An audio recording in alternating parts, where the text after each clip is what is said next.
Happy Monday, y'all. It's not a victory Monday. It's a moral victory Monday. Welcome to Let's Talk Broncos. I'm Brie Maestas. Here's Zach Seegers and Joey Richards. As always, guys, how are you? I'm doing okay. Very, very busy day by me. Like, extremely. For all you people that got today off, congratulations. I was out there working. Grind never stops over here. I had a good day all in all. I mean, yesterday really, really sucked. I'm just tired of losing to the Chiefs. And we're going to get into it here in this podcast. I have some complaints about the refereeing I need to get off my chest and some other things. But, Zach, how are you doing? I'm doing well, honestly. I was pleasantly surprised. I thought it was going to be a go off the rails hard game against the Chiefs in Arrowhead. They had a lot to play for. The Broncos seemed to pack it in Los Angeles against the Rams. I thought they were done for. And so to get that performance, I was very pleasantly surprised. I'm kind of on the other end of the spectrum. I'm kind of feeling good about where we're at. I definitely did not want to see another Chiefs loss. However, that is what we got. In return, it was a close game, which I don't think any of us predicted. We didn't have predictions, but I was expecting, a 20-point, 30-point loss, and that is not what we got. So I was excited to see that. I'm glad to be back with you all. I will let everyone know, even though I don't have the banner running, that we are live. So if you want to join the discussion, you can add your comments to the Facebook or the Mile High Sports YouTube page. You'll find us at the top of the site, whichever one you choose. I prefer YouTube. I can be over here in the chat myself. I'm sending a wave emoji as we speak. And then if you'd like to get your discussion in, your discussion topics, we implore you to go ahead and hop on board, and we'll talk about all things Denver Broncos and Chiefs related. See a couple of people popping in here now. Ty Walden says, hello, is this working? LOL. We were 5 minutes late per usual, but we're back. We're in here. You can see I've joined it all over here. Ty follows up with a hello all. Glad to see you. Yeah. So let's go ahead and get right to it. Bill is coming in hot. Let me read this comment real quick. Okay, well, we're venting now. We're venting today. Bill Klein says Russell Wilson didn't provide any hope for the optimism whatsoever yet again. He's out there making absolutely stupid decisions as he has all year. The guy being paid $500 million to go out there and look worse than Drew Lock. All right. Man, I'm going to be honest with you. I'm happy to hear it because I was mildly frustrated yesterday being like, I don't want to be the Russell Wilson pessimist. I just want to try and cover this stuff the best I can. But the running stuff is nice. I'm not going to besmirch that at all. I love seeing that, the designed run. And then you have Chase Edmonds putting a key block on that play. That was sweet. That was awesome. That needs to be a bigger piece of the offense for as long as Russell Wilson is the Broncos quarterback. I think it's clear that this offense is consistently, like, go back to the Texans game or the Niners game. Like, when they needed points, when they were in a desperate spot, it was Russell Wilson kind of creating with his legs that led to it. And there's a limit on it. I don't think he can create as much like behind the line of scrimmage, but just to limit some of the famine in his feast or famine type of play. As his abilities have diminished, there's less feasting. If he can make it so he's not taking like 7-8 yard losses on sacks or the bad throwaways and is instead turning those into like easy 5-6 yard gains on the ground that keep you on schedule, get you in second and manageable or third and short or whatever, like that can change the dynamic of the offense a good bit. So the running, I don't want to take away from that. However, you were like midway through the third quarter when this guy got over 4 yards per attempt. Like, that is crazy levels of dinking and dunking and hyper conservatism.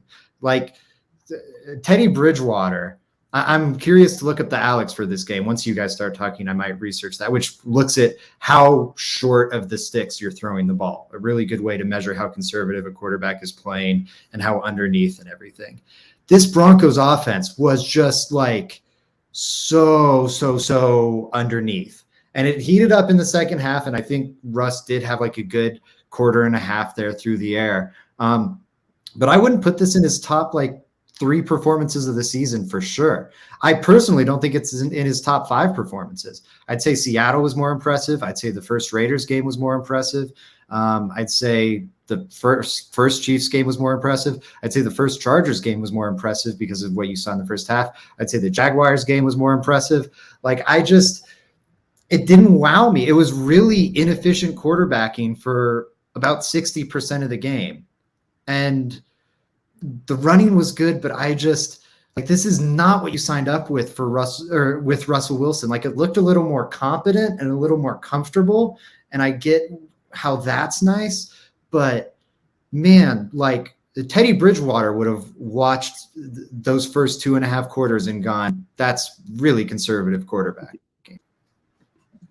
I don't want to get too far off track. I had a plan in my head, but I agree with everything that you're saying, Zach. I just want to get to a couple of comments here before we jump into the first topic of discussion. Joey, I'll throw it over to you here in just a moment.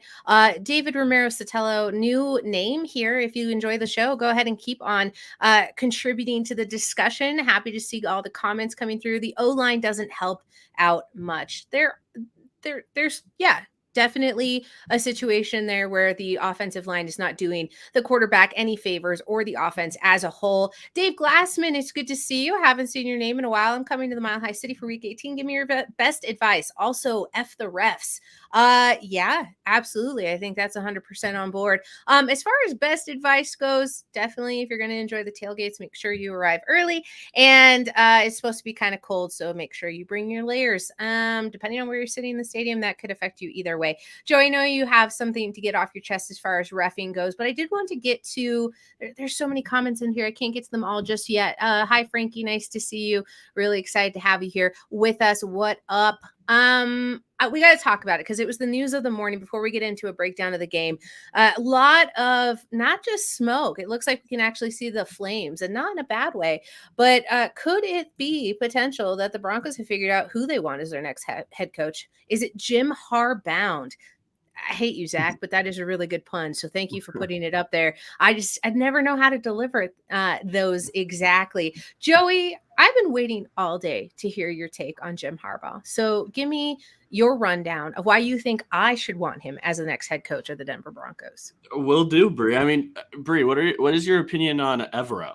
I think you've had pretty glowing reviews. You love Evero, right? Absolutely. Well, I mean, I'm here to tell you that Evero was an offensive assistant for Jim Harbaugh back in San Francisco. So that probably means we're keeping Evero around. I know you're not so much on what was that? I just want to aid your pitch here a little bit. Joey, I also love a coach on the Broncos staff. I'm a big fan of what Jerry Rosburg has done for the special teams. I really liked what he showed on special teams this week. Does Jerry Rosburg have any connection to Harbaugh? It's interesting you say that, Zach, because just like Greg Roman had ties with Jim before John, Rosburg had ties with John before Jim. Now they're very close, those two guys. I think it's very, very likely that Rosburg could be a special teams coordinator next year for the Broncos. I mean, he coached it for 10 years in Baltimore. So that a decade long. So those are two guys that I think Broncos country really like and want to see come back. I also think that Jim, and I tweeted this out today, I think it appeases both sides of Broncos country. If you're a Zach Seegers fan, a lot of you will be on the side that Russell Wilson, they need to move on from Russell Wilson. But there are people that disagree. I think a lot of people disagree with that. They want to see Russ around next year. He will be such an investment that you can give him next year with Russ, but he also will have the influence and power in the locker room to get rid of him if he wants. And then also he will have enough time after that through this contract, because I expect it to be a very long contract, the ability to see what a roster actually looks like past Russell Wilson. So those are all reasons to really like him. I mean, Stanford was successful. Michigan was successful. In San Fran, he brought a San Francisco team to the Super Bowl. There's not a lot to not like about Jim Harbaugh, and that is the reason why he's going to get a massive contract and a $3 million buyout to to the NFL for Michigan. People are going to want him and want him really bad. He's going to be a really, really highly paid head coach. So that's kind of my sales pitch on Jim Harbaugh there. Yeah, and as highly paid as he is, I believe he's making $7-8 million right now for Michigan. I can't find single week Alex stats, by the way, so I can't produce the stat I looked up earlier. But anyways, what he's making at Michigan is very good college coach money. But with the precedent Sean McVay set by like kind of threatening to retire, NFL coaching contracts now are like, for a while, college coaching contracts were really outpacing NFL coaching contracts, and now it's back the other way. McVay's is still kind of an outlier. But if the Broncos want to go, hey, Sean McVay's the highest paid NFL head coach, we're going to make you the highest paid NFL head coach because we've just got oodles of money. Coaching contracts don't count against the salary cap. This does not affect us at all. This very valuable asset we just bought suddenly doesn't look so pretty, and we want to spruce it up. So we'll go all in on a Jim Harbaugh. Yeah, I'm all for it. It's not my money. I think they can offer him something like, again, McVay's at 18. If you go 19 or 20 with Jim Harbaugh, you're asking Michigan to triple their head coaching salary, already near the top of college football. Like they'd have to, it's crazy. If he's willing to go to the highest bidder, it's going to be hard to go anywhere other than Denver. The one thing is maybe the outlook of Denver's roster isn't that appealing, but he can get tons of power at the Broncos. He can get tons of money from the Broncos. I think that's very appealing. I see some people aren't super down with Harbaugh in the chat. My pushback, and I'm assuming because the big pushback I've heard with Harbaugh is his locker room presence. You know, maybe NFL players don't love him. He wears thin after 4 or 5 years or so, and that's why he works better in a college setting where he only has these guys for 4 or 5 years. Guess what? If you make it to 4 years as an NFL head coach, you're in the top third. 66% of NFL head coaches do not make it to year 4. Okay, so if we're talking about the problems arising at year 4, oh great, the first 3 years are just gonna be good head coaching, like, and I can get out of this muck. That's very appealing to me. He can also put together a very good staff, as Joey has laid out. He's got all the connections in the world. Him and John Harbaugh have traded quarterbacks back and forth, or not quarterbacks, coaches back and forth quite a good bit. The Ravens defensive coordinator this year came from Michigan. Jim Harbaugh staff. And I believe they might have even sent him to Michigan to be the DC after he was a Ravens defensive backs coach for a while. And then he came back to the Ravens. There's a good thing there. So that'll help him build up his staff. And I saw a question earlier about, okay, Evero's maybe the DC, Rosburg's maybe the special teams coordinator, which I think special teams coordinator is more wide open, but it's a name to watch. Who would the offensive coordinator be? Pep Hamilton, I think, is a name to definitely keep in mind. He's I think a really good offensive mind. He's working for the Texans right now, which, I mean, that might not excite people, but look at the talent he has to work with. His hands are kind of tied over there. But he's very respected inside league circles. I think it'd be a good get for the Denver Broncos. And with that Texan staff being swept out, it would line up nicely. Great. Fantastic. I didn't know if you were going to take anything there, Joey. Questions, comments going absolute crazy. Sorry, guys. I don't even remember. Last year is an entire blur. Paul has a question about timelines as far as this is concerned. Do you think we need Harbaugh done before January 9th or it gets more teams involved? That seems a bit early for having any sort of formal discussion. I also think that, like, the Broncos, the luxury of having these Walmart associated owners is that you have this massive pocket, right? You have this wallet that you can just throw at people. Now, like, here's my thing. Like, I think they're going with the obvious choices. Penner's not a football guy, right? He's not a football guy.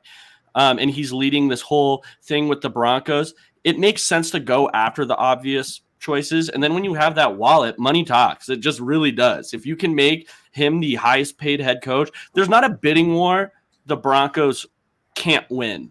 for a head coach. There's not.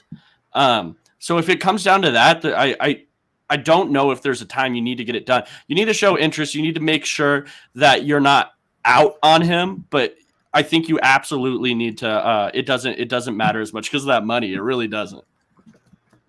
Yeah, the money's a huge factor. I think you could definitely get him. I see people wondering about his drafting in San Francisco. I don't think we have a good idea of his drafting in San Francisco, to be honest with you. His first draft class was his best, and that's when he would have the most power. To go back to what happened in San Francisco, he lost a power struggle with Trent Baalke. And my word, Trent Baalke knows how to win political power struggles in the NFL. He was like the Jack Easterby before Jack Easterby. He ousted Jim Harbaugh. He might have even gotten one before Jim Harbaugh.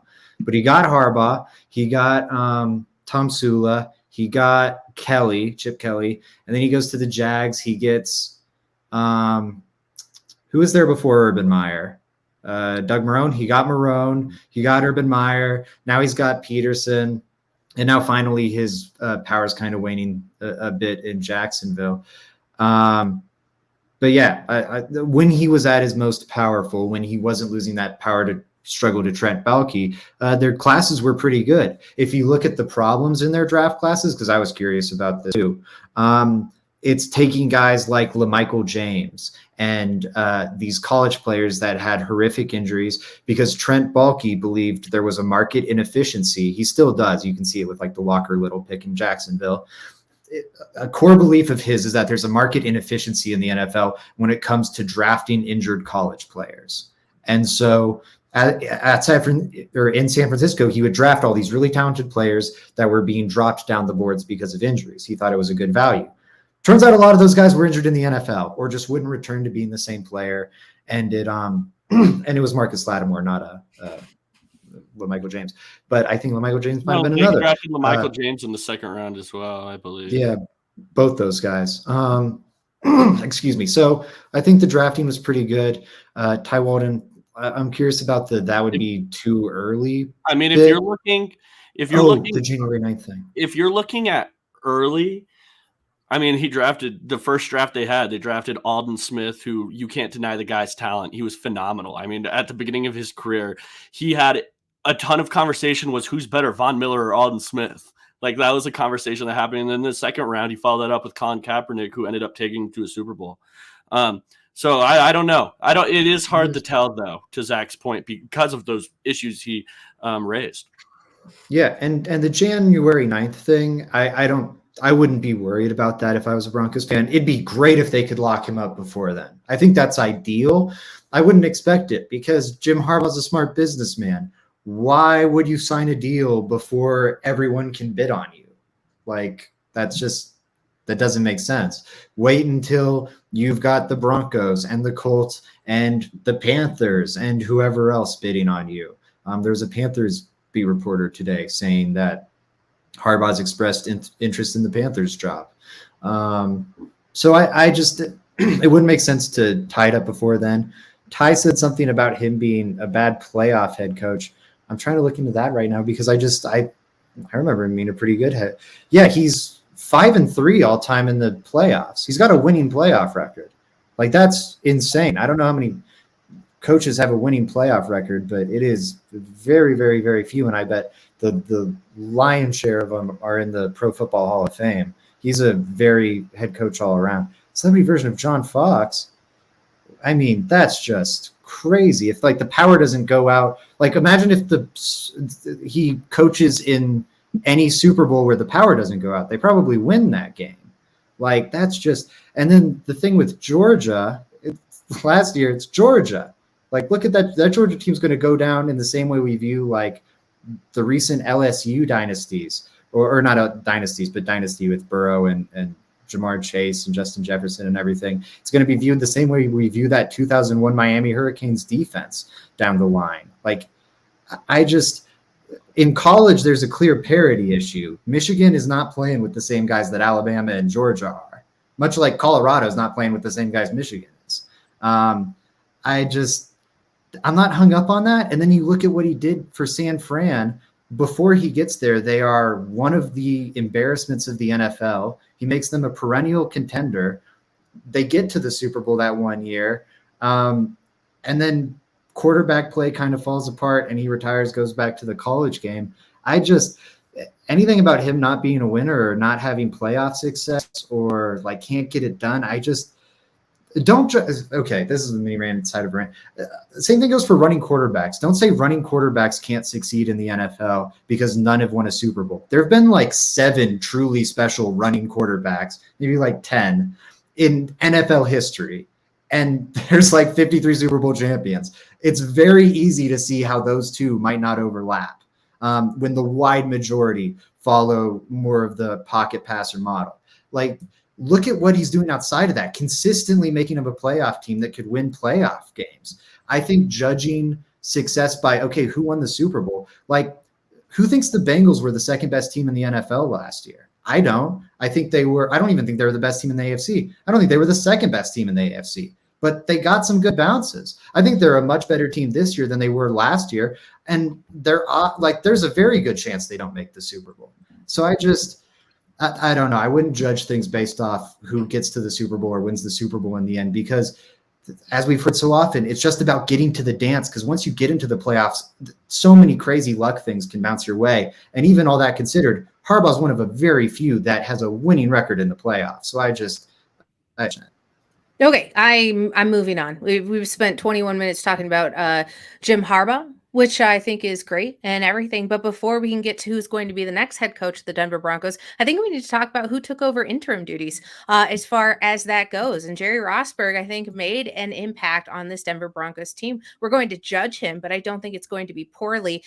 Frankie had a really nice comment earlier about how he speaks. And I think that has been the case in point in why this Denver Broncos team was able to pull it together. I think they all were on the same page on Sunday. That doesn't mean that the game was without mistakes. It doesn't mean that things went the Denver Broncos way, but I think they did exactly what they needed to do under the watchful eye of Jerry Rosburg and play caller in Alton as well, which Joey you can touch on. But Joey, I'm going to start with you. What kind of impact and how are you judging Jerry Rosburg and his performance plus the Broncos from Sunday's game?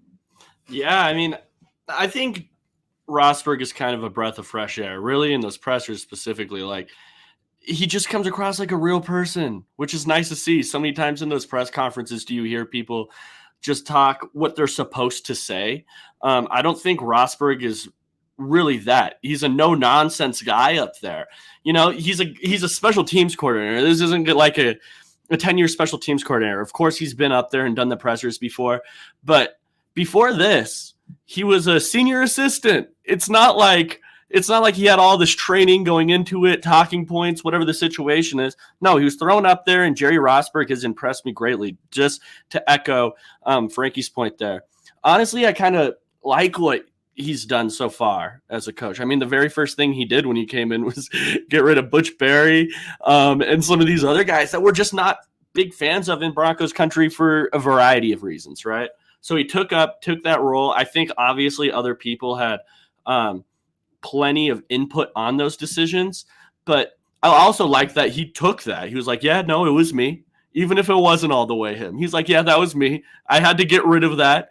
Otten and Butch Berry. And then I'm also going to change the special teams around. I'm going to put Kendall in there. Like, he's actually, I think a lot of time in these interim head coach situations, it kind of, I used this analogy before, but it's like when a coach in basketball gets ejected from the game and it kind of just puts a little life in the team's bag. But there's not all the time where changes are being made like this. And Rosburg is actually going in and kind of putting his foot stamp or his stamp on the team, which I enjoyed. I think he's done fine. He's not going to absolutely turn this roster around at this point, but I do like Jerry Rosburg. Yeah, I like him. You saw the team look a lot more ordered and controlled. I think it gives you some optimism of what the future could bring. I mean, I still think there are other big problems on this roster that have to be addressed to get the Broncos where they want to go, not to belabor the point. But Rosburg, I think, made it clear, in case there was any doubt, that Hackett was a massive problem. Like, just having a grown-up in the room I think seems to have worked wonders for the Denver Broncos. It was maybe their cleanest game of football they've played all season. And while I wonder how much of it you can give Rosburg credit for, it was their best special teams game of the season. They have a blocked field goal. They force a fumble on a punt, which leads to 7 points. That's a 10-point swing right there. Corliss Waitman had an above average day in terms of net punting and in terms of inside the 20 rate. The Marlon Mack opening return was like the one blemish. And how much of that is Marlon Mack just making a poor decision? Like maybe Rosburg was annoyed with Mack for running it out there. Maybe like who knows? Overall, I thought he did a good job. I don't think we should overrate it either. Like I think we talked about it earlier, and I brought him up as like keeping him around with Jim Harbaugh as a selling point, because I think Jim Harbaugh should be the coach of the Broncos, and I think that's a way to get some fans on board. But I'm not especially tied to Rosburg being special teams coordinator. Like I think he's nice and everything, but it's just, it was good. It was promising, but I don't think it's earth-shattering. Like let's see the Chargers game too. I think there was a good number of things that, there were a good number of things that felt luck-based to me, and maybe that's the result of a coach making, you're making your own luck by just being in better position, being in, better discipline and whatnot. I'll feel more confident in that assessment if we see it carry over into another week. But what could you criticize the guy for? I also love seeing his passion on the sidelines, yelling at the refs, being annoyed at certain points of the game. And yeah, I was overall very pleased. I have very few complaints other than I want to talk about the refereeing mistakes. If Jerry Rosburg cannot, at least he tried to in the most eloquent way possible, have a discussion about how upsetting some of those calls were. You have the ticky-tacky pass interference call on Cortland Sutton. You have a no call with the Russell Wilson throwdown where he's basically suplexed onto the field. Not to mention probably a missed offsides call. And above all else, I think that just kind of folds into the idea that anything can happen. Anything can happen in playoff football. Anything can happen in regular season. That's why the league's so damn crazy. But it was frustrating. There were a couple of calls there that could have gone a different way, should have gone a different way, and really impacted not the result of the game. Perhaps the Broncos still lose, but there's points missing off that board. Joey, the floor is yours. Let Broncos country know how you feel about some of those calls, or no calls for that matter. I think it just like things happen in football. I think there's a few games like this a year where we could be like, oh, if that call was changed. But in this one, it just felt a little ridiculous. And it was probably amplified by the fact that we haven't beaten the Chiefs in so long. But like you said, Bree, that OPI was insane. Like it's just, we see receivers do this exact same thing so many times throughout a year. And throughout a game, really, like that's something that commonly takes place. And they decided to throw the OPI, throw the flag for an OPI on that play. The Russell Wilson takedown. If that's Tom Brady, that Chris Jones is being thrown in jail. The NFL is locking him up. Like this type of stuff just isn't happening. I know it wouldn't happen to some quarterbacks. It's just enrageous that wasn't called in that scenario. And you think Russ would get the star treatment. Like you said, that would be called for some quarterbacks, because some guys, like if Tom Brady gets ragdolled like that, and they're throwing the flag, Russ, I feel he will get escorted by police out the stadium.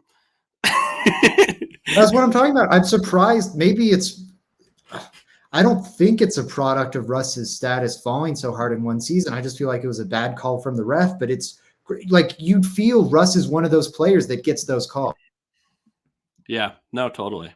One that I failed to mention, and you're right, Frankie. I think this one gets overlooked a lot. The defenseless hit on Kendall Hinton was trash too. Although he says he thinks it may have been legal with him touching the ball. I agree, but when you're in a certain angle and you are hit like that, it's obviously not a good look. It didn't look good. It didn't feel good. I hate it. I hate that the rules are written in a certain way to where it's all about how you're going to, I guess, determine them. So, referee, you can never pay me to do the actual job and make those types of judgment calls, because that pass interference was obviously pass interference by definition, but it was an absolutely stupid call, at least on mine. And yeah, I'm biased. I'm a Denver Broncos fan. What can I say? Paul has an interesting question. I don't know how we would even get the answer. How many holding calls actually were called in the last 15 Kansas City Denver games? It's an interesting note to take into consideration, as I find that's It'd usually take a while pretty to add that up. yeah, it's just interesting to note, because what I think he's making a statement to is how many missed holding calls there could have been potentially on Kansas City. And normally there are. That's the reason Travis Kelce can be as open all the time as he is. However, as we saw in this past game, it wasn't so much Patrick Mahomes' targets, it was his running backs. McKinnon obviously catching those 2 touchdowns through the air, one being a rushing touchdown. It's still important to note that he had to change things up tremendously because the defensive line was just getting through. So, there's a lot across the board. I could ramble as much as I want to, but I did have a question that leads me into my next point here. Frankie Abbott asked, what is all of your people's confidence level for Russ going into next season? Was it changed by this last game? And he continues, let's say a confidence is 0 to 10 for the confidence scale. I'm going to say 1 least and 10 most, which brings us to our next point. Russell Wilson had quite a game. He did have 4 sacks, but he also ran 2 touchdowns in and threw one to our good friend Albert Okwuegbunam. So talk to me, guys. What did you see out of Russell Wilson on Sunday? What are your personal confidence levels? Whoever wants to talk first can go ahead and take this one, because it's a heavy topic. I thought he played well. I think that there were certain things where, okay, in comparison to the season, I thought he played well. That's the way I would do it. The season hasn't been very good, so take that with a grain of salt. But I did think he played well. Now, we still did see like major issues. Russ holds on to the ball entirely too long on some plays. He just doesn't have that juice to be able to make magic happen in the pocket like he used to. Specifically in Seattle. Like I've said this so many times on this podcast, but he was a guy that you would always see and was one of the best ever, really, at not just manipulating the pocket, but escaping the pocket and making stuff happen outside of the pocket. So many times he's kind of just a sitting duck, or because he's holding onto the ball too long, and that doesn't lead to good things. To Frankie's question, how do I feel about him next season on a scale of 1 to 10? I would say a 5 or something around those line, right in the middle. I think there's a good chance with a better roster. Obviously, he does get better. It's a team sport. It's a team sport. It's the ultimate team sport. And I'm not just going to throw that away because I'm not the biggest Russell Wilson believer. But so he will get better. It's just I wonder if that puts us in similar situations we've been in the past, right? Where it feels like we have an average quarterback, but we don't have one that can get us over the hump. And then in the offseason, we're looking at how can we make this roster absolutely perfect, because we need all of that to overcome not having an elite quarterback. So that's kind of where I stand. I'd say around a 5. Yeah, I thought that was really well put. I think the mobility is promising. I think it will be better. Like that's part of my whole cut Russ argument is like, don't get me wrong. I understand his surroundings are making him look worse. I don't think next year we're going to be talking about him as a bottom 5 to 7 quarterback in the NFL. But I think, it might be like in a best case scenario, it might be more Cousins-ish. I think at this point in his career, he is a system quarterback. I think in a broad sense of the term, I don't love that classification, but just to kind of get the point across, I think he is going to be a product of what his system is. He is not going to determine his team's fate. And that's a problem when you're paying him what you're paying him. I think that's maybe even worse than him just being atrocious next season. Because if he's atrocious next season, the Broncos move on and they look for their next solution. If he's the 18th best quarterback in the NFL, that's still problematic given what the Broncos have invested in him, but it might not be problematic enough for them to move off. And so then his 2025 contract will become fully guaranteed, and you'll be stuck with him for 3 more seasons now, all of a sudden. And that last season, maybe the last 2 seasons, will be with $50 million cap hits. And you know what comes with $50 million cap hits? Depreciated roster talent. You know what hurts system quarterbacks? Depreciated roster talent. So I'm scared. I'm really scared about the long-term future of the Denver Broncos as long as Russ is their quarterback. I think he puts a very hard ceiling on the operation. I think it's the floor that's in question right now. But isolating this game, what he showed on the ground was very promising. He showed something that I think the next coach, if they come in and they want to build around Russ, they can look at that and they can go, okay, this is what we need to emphasize. I feel like he started to lay out at least somewhat of a roadmap for how to maximize this depleted version of Russell Wilson, and that's helpful. My confidence level, 10 being, I believe he can compete with AFC West quarterbacks. 1 being, I believe he's going to be a bottom 5 quarterback again. I think I'm at a 3 or a 4 right now. I would be much less surprised by him bottoming out next season than I would be by him going toe to toe with Patrick Mahomes and Justin Herbert next season. Like if that happens in 2023, I will be stunned. Straight up. I will eat all the crow in the world. I'm wrong. I'm a dummy. Clip this and rub it in my face for all eternity. But I think it's much more likely that he bottoms out. Much more. Zach, if you're going 3, Joey's going 5. I'm going to land in the middle out of 4, and that's shocking from me considering I'm usually pretty low on any type of performance. I think that there was some really questionable throws. That interception in general just felt really silly. So I have question marks. I don't think that this is the best that he can play.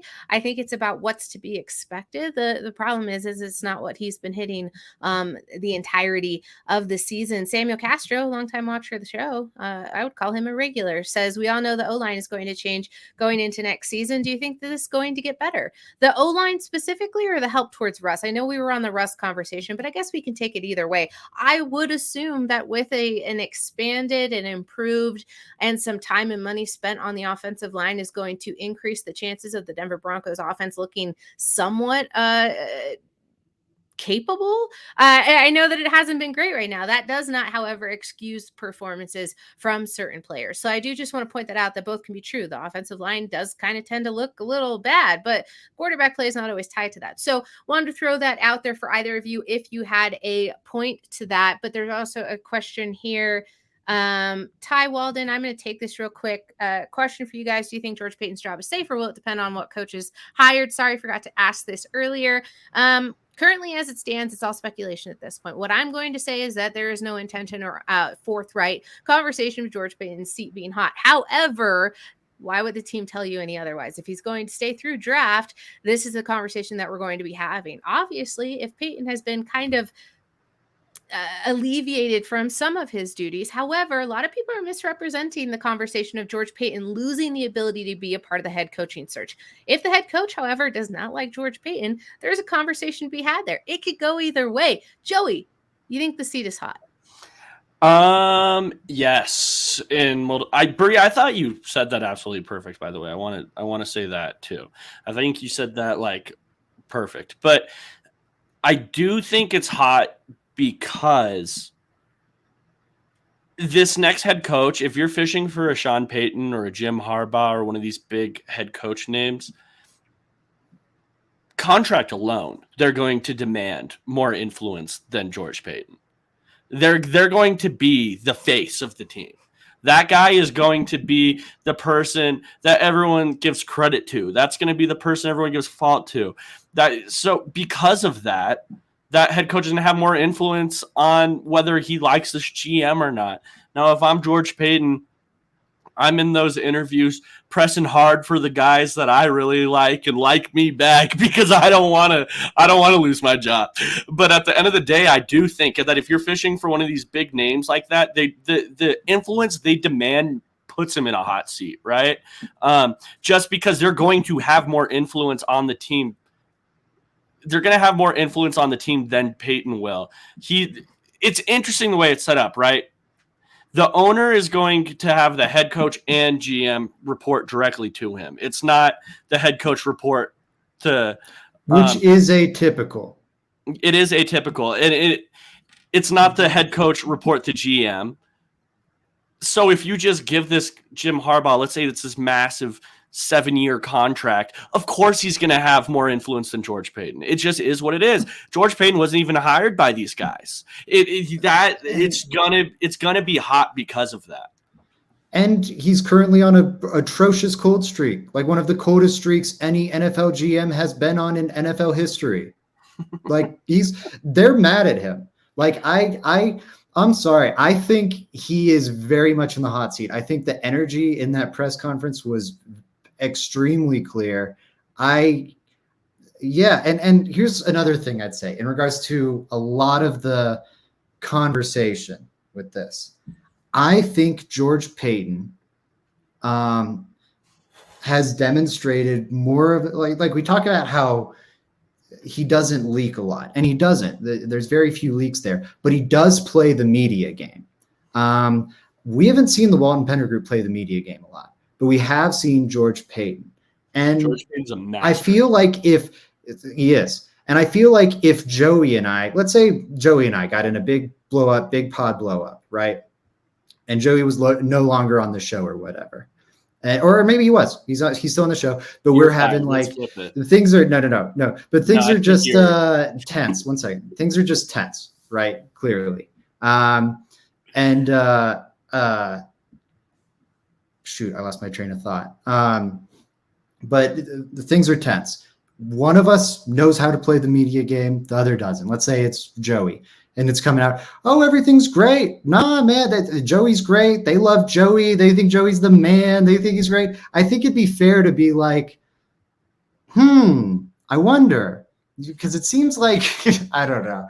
That analogy might have not been the best, but I really question everything we're hearing about this situation with all the pushback with, no, George Payton's still super powerful. He's still super safe. I think Penner's word-for-word comments and the body language in that press conference speaks to the exact opposite.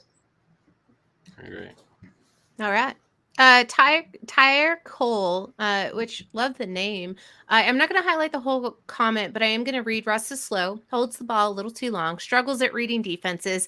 I believe he can't read a defense.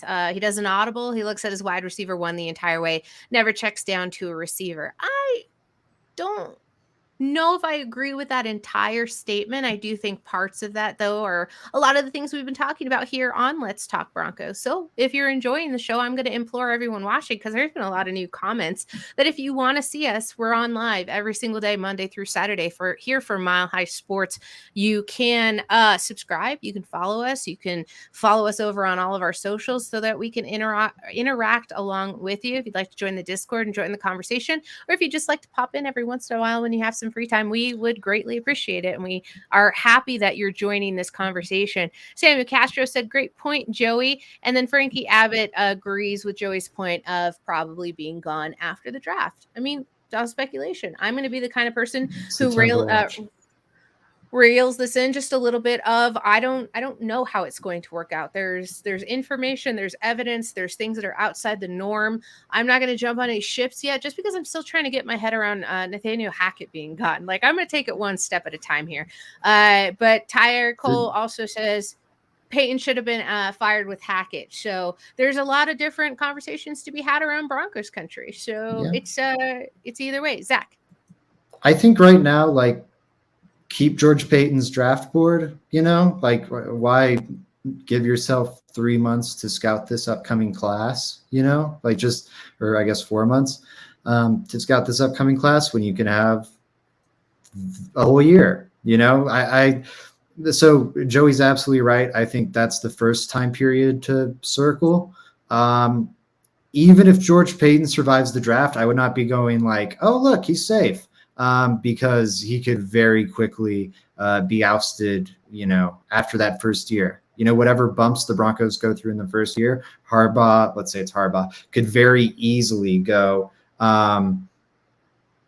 these shortcomings were because of the roster. I'm annoyed with how Peyton built this thing. I'm annoyed that he spent this 5th round draft pick on DTY and I had to cut him before the season. Total speculation there. I don't see that guy making the roster, but I'm annoyed at this Wattenberg pick. I'm annoyed here. I'm annoyed with this Benito guy who I can't even play. Get him out. And then Peyton becomes the fall guy at that point. I don't think Peyton's safe until 2024. And if the Broncos are in a much better place by 2024, then I think he can exhale. Coop brings up a great point. He says, I will say I had a lot more fun watching the Broncos game this week than the Vikings game that followed. It was cool to see some response on the field with all the crazy stuff going on off field. I have to agree. And that's why I took the moral ground of, it wasn't a win, but it felt like something happened. It felt like something changed. I know we saw the same thing out of the Kansas City game that occurred at home for the Denver Broncos. Something comes alive with this team, and it shows you that different results were possible the entire season. Did a coaching change completely nullify a lot of the issues that were happening?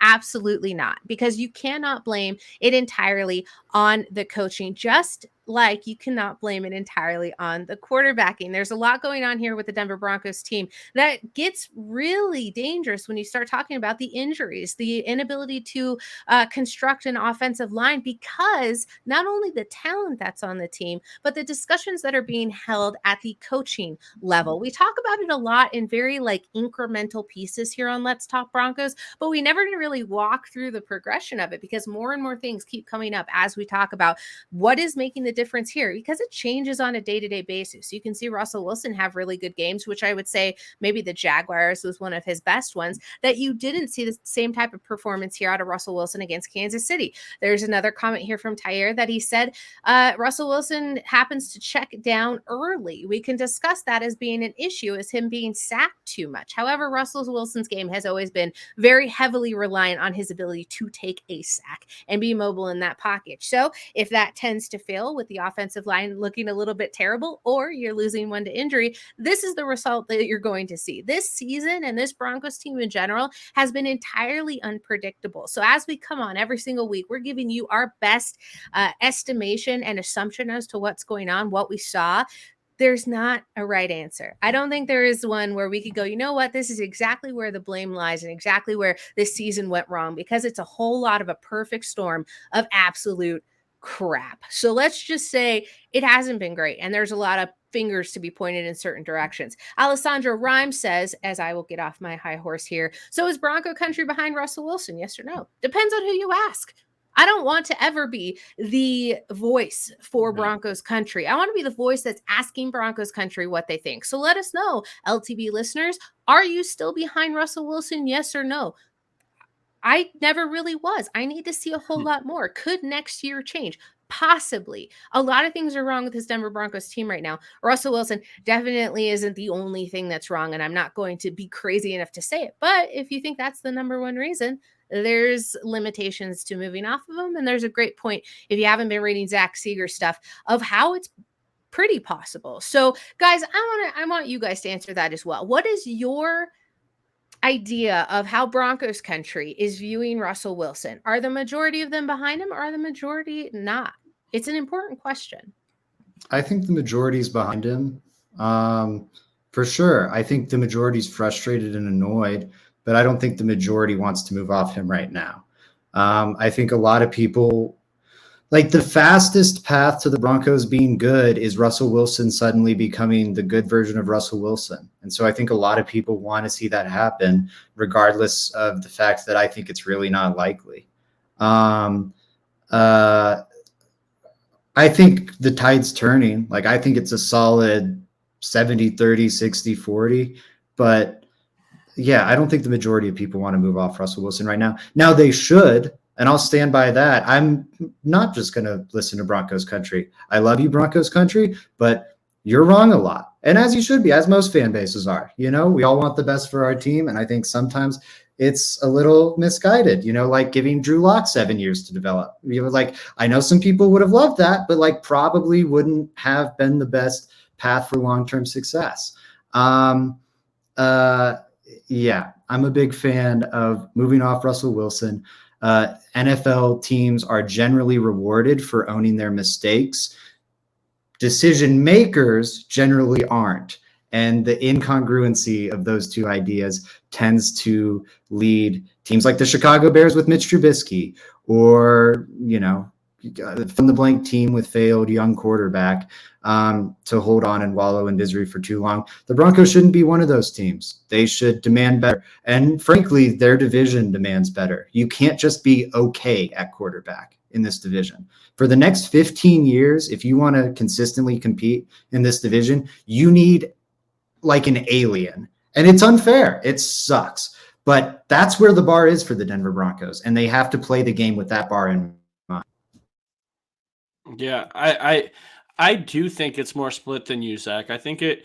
Because I think so many are don't understand that it could be possible to move on. I think so many are under the influence that you have to keep him, and think that it would be such a detriment to the Broncos if you did move on. I think that if it were asked just as if you could move on from Russell Wilson this offseason, would you? I think the decision would almost sway more towards yes, Broncos country would. Honestly, I think so.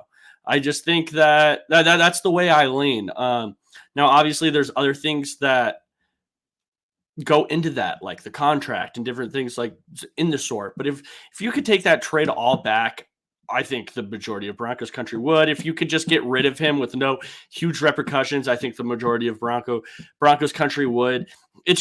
The argument is more of, is it worth dealing with the contract right now? And so many people don't understand all the complexity behind that, which I think kind of diminishes the scale there.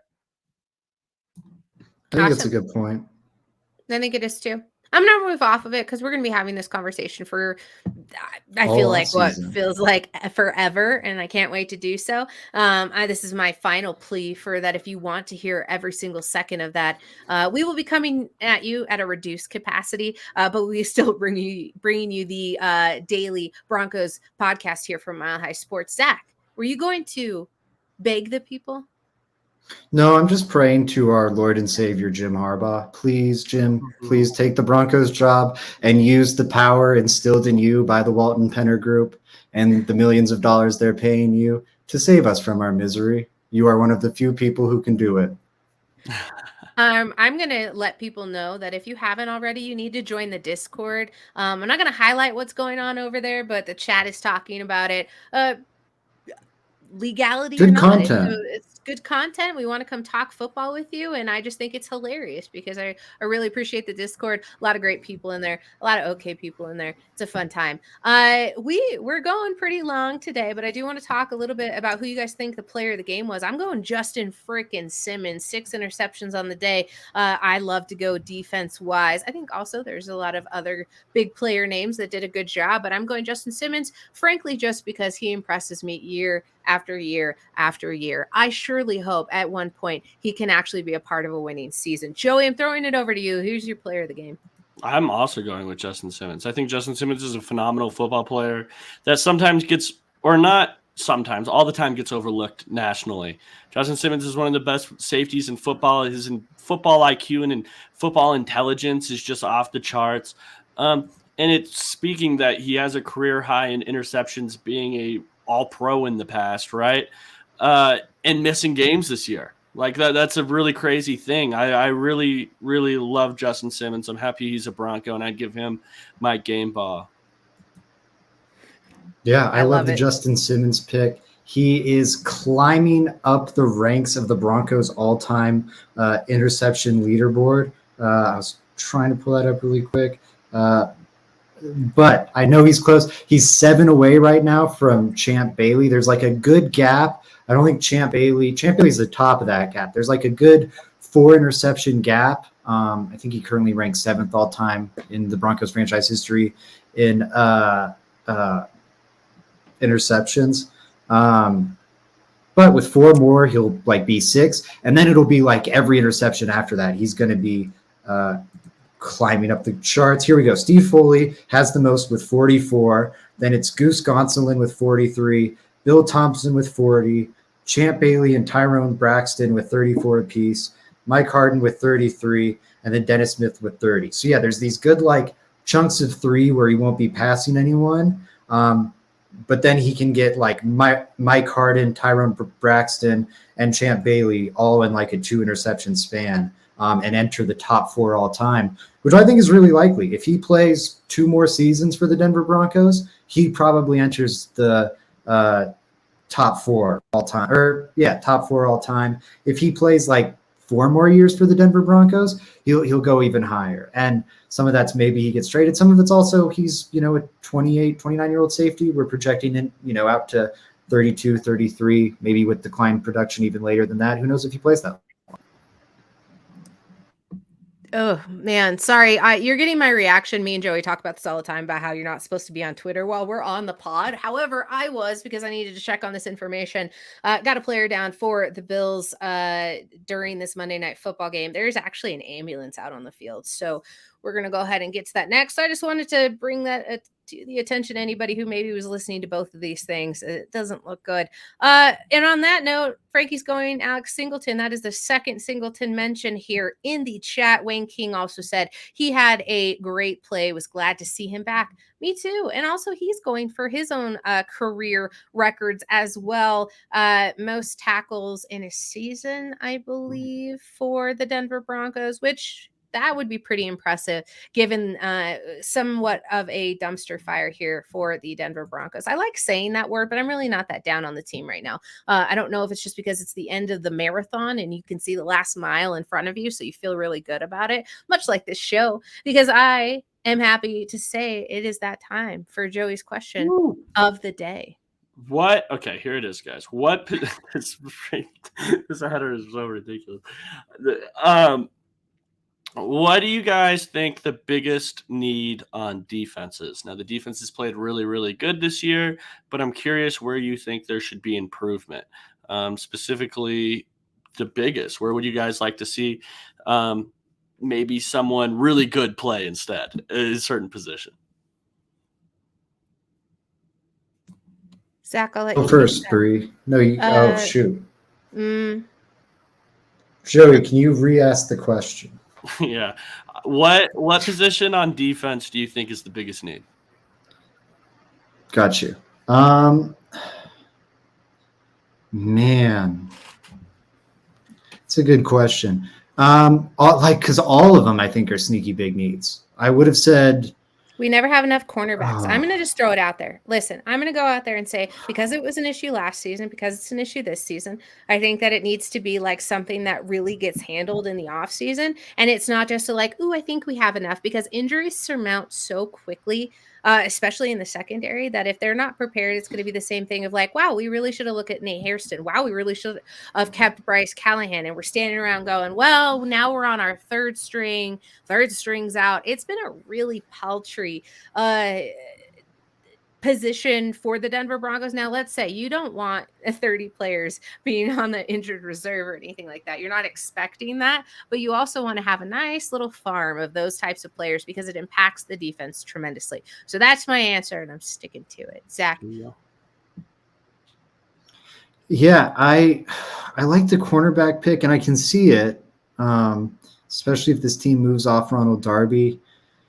It's so tough. There at least I feel good about my starters, and I feel you can flesh out the depth. I'm going to go defensive line. I'm concerned all over, like edges up there for me. Cornerback, safety are probably the 2 I feel okay about. Linebacker, if you bring Singleton back and Griffith back, I think you're pretty good there. And to me, it comes down honestly to the front, defensive line and edge, which really surprises me because that felt like the strength of this team. But I think you lose Bradley Chubb, Randy Gregory and Baron Browning's injury concerns flare up. Nick Benito doesn't show the flashes you'd hope to see from even a developmental project. And all of a sudden, like the edge room looks worse, and the defensive line room, which appears set to lose Draymond Jones, they're my number one pick because then you're just left with DJ Jones. And I think DJ Jones is a very good player. But that's the only guy you've got on the defensive line. You're in trouble. Like, you're in serious trouble. And he's a good player, but you need more help than that up front. And I'm really concerned. I think the depth on the defensive line is one of the bigger holes with this team as it stands now. Now you're taking the best defensive lineman off the team. The trickle-down effect from that is going to be horrendous. I'd go, I think, D-line, edge, corner, safety, linebacker, I think, would be my rank. Yeah. Joey, I'm interested to know who's yours. Who are you going to be watching closely as Let's Talk Draft continues their Thursday coverage of all things off-season? Yeah, you know what? It's funny you ask, Brie, because my answer is what we're covering next on Let's Talk Draft. This Thursday, matter of fact, crazy enough.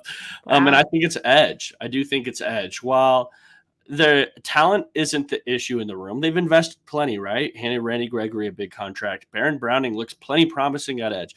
Nick Benito was just drafted in the second round. Can I have confidence in any three of them? My answer is no. I think they're all plenty talented, but they haven't shown it enough or have been injured.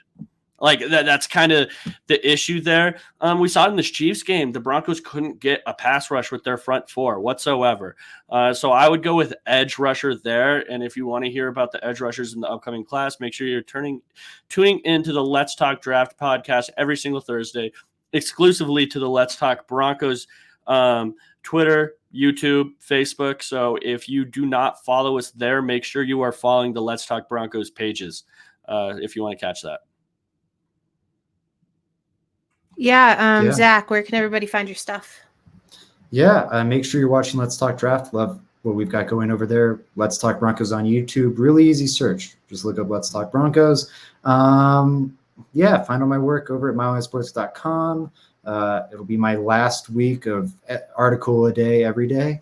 Just about. Took the day off. That was nice. Had a little New Year's Day. Sorry, Joey, you're just staring at me as I say that. That's really it. On Twitter at Zach_Seegers. Make sure you're following Joey over on Twitter at JRGiraffe so you can find all of his work. Zach_Seegers, Bree Maestas 303. I'm going to get us out of here so you guys can go catch the rest of the game. Have a good night, Broncos country. We will see you back tomorrow.